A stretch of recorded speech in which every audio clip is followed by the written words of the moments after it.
Greetings from Rich and Michelle Franzen in Johannesburg, South Africa. We just want to give you a brief update on what's been happening here in South Africa.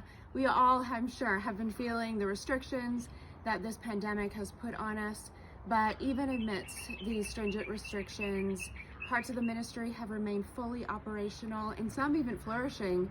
If you've been following along on our social media platforms, you would have seen that we've been in 56 days of lockdown, and in those 56 days, 5 babies have been rescued and been placed in our care. We now have 9 babies at the baby house being cared for, being loved on, and we're journeying with them until they find their forever families. And that's exciting for us. That's good news.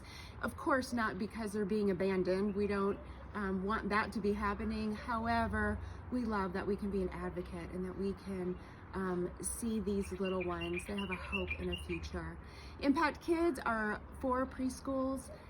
Those doors have been shut, so much like all the other schools around the globe.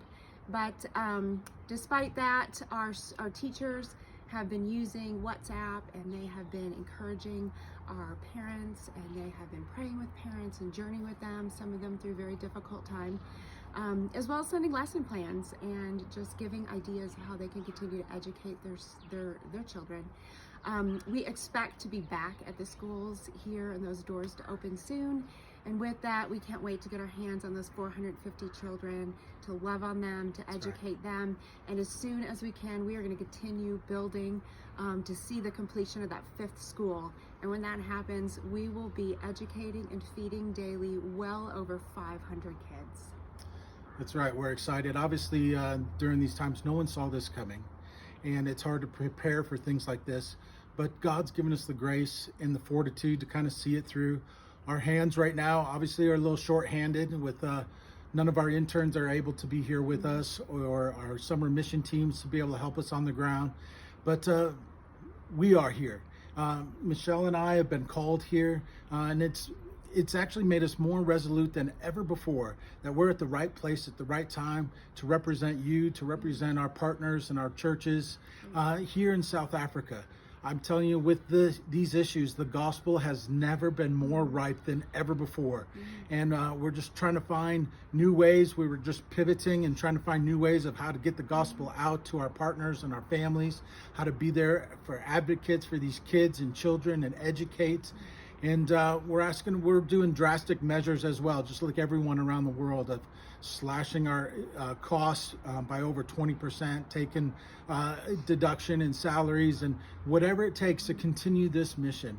And we ask that you would just continue to journey with us as we continue to represent you here in Southern Africa. Invest with us, pray with us, and as soon as these borders open, come and join with us. We're so thankful to have you guys as partners and friends and family. We could not do it without you. And so we just thank you for standing with us, journeying with us during these crazy, difficult times. But we're also excited about how God's going to use it to propel things in the future. We will not shut down. We will not close our doors. We will not say no to these children, to these babies, and to these opportunities that are presented to us. We'll find a way, and we're believing God to help provide a way. And so you're a big part of that. So thank you again. We love you guys. We'll see you again soon.